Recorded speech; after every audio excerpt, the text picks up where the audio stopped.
नशिबी आलेल्या परिस्थितीला दोष न देता जिद्द आणि मेहनतीच्या जोरावर अशक्य गोष्ट शक्य करून दाखवली आहे. खुर्माबाद येथील सुशिक्षित बेरोजगार तरुण निखिल पुरी याने दर्यापूर तालुक्यातील खारपान पट्ट्यातील आव्हानात्मक जमिनीत निखिलने चक्क 8 एकर क्षेत्रावर 8000 पपईच्या झाडांची यशस्वी लागवड करून एक नवा आदर्श निर्माण केला आहे. निखिलने 5 वर्षापूर्वी पहिल्यांदा पपई लागवडीचा प्रयोग केला होता, मात्र त्यावेळी त्याला मोठ्या नुकसानाचा सामना करावा लागला. खचून न जाता 5 वर्षाच्या गॅप नंतर त्याने पुन्हा पूर्ण तयारीनिशी हा प्रयोग केला. आज त्याच्या मेहनतीचे फळ झाडांवर लगडलेल्या पपईच्या रूपाने दिसत आहे. निखिल गजाननराव पुरी यांनी जो हा खारपान पट्ट्यात प्रयोग केलेला आहे हा फार कौतुकास्पद आहे.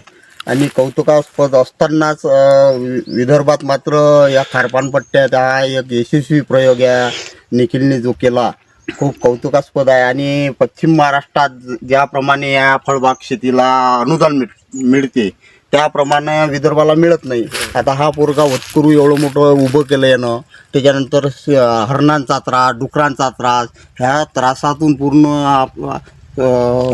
हे पूर्ण कंपाऊंड करून हे करून ही शेती उभी केली.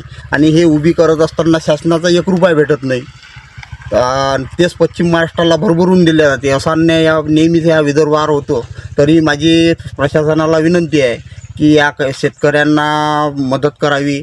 आणि यामुळे काय होते, सोयाबीन कपाशीकडे जो शेतकरी वळलेला आहे हा विविध याच्याकडे वळेल.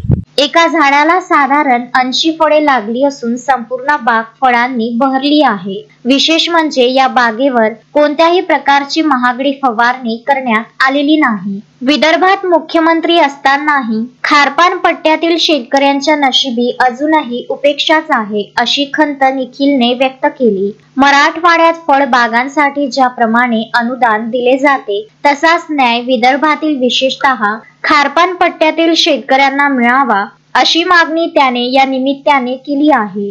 निखिल गजानन पुरी, गाव खुर्माबाद आहे. का हा प्रयोग कसा काय केला तुम्ही?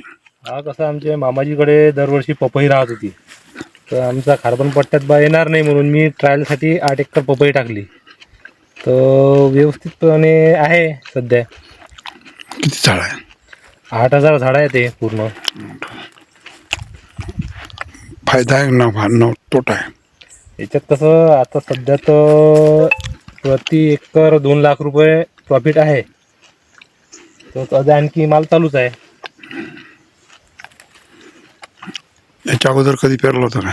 याच्या आधी मी पेरलं तरी 4 वर्ष झाले होते, पण ते सगळं लॉसमध्ये गेलो होतं भावामुळे. यावर्षी थोडे भाव व्यवस्थित आहे, नफाही चांगला होऊन झाला. शेतकऱ्याला काय सांगाल?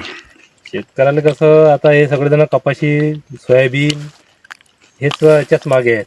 तर याला भाव नसल्यामुळे बा आता दुसऱ्या शेतीकडे ओढावं लागेल आपल्याला. तर शेतकऱ्याला असा विषय आहे, तर पपई पेरा, दुसरं डाळिंब म्हणा काही म्हणा त्याच्या इकडे या ओढा. फळबागाच्या इकडे चांगलं उत्पन्न आहे त्याच्यात. किती शिकला तुम्ही?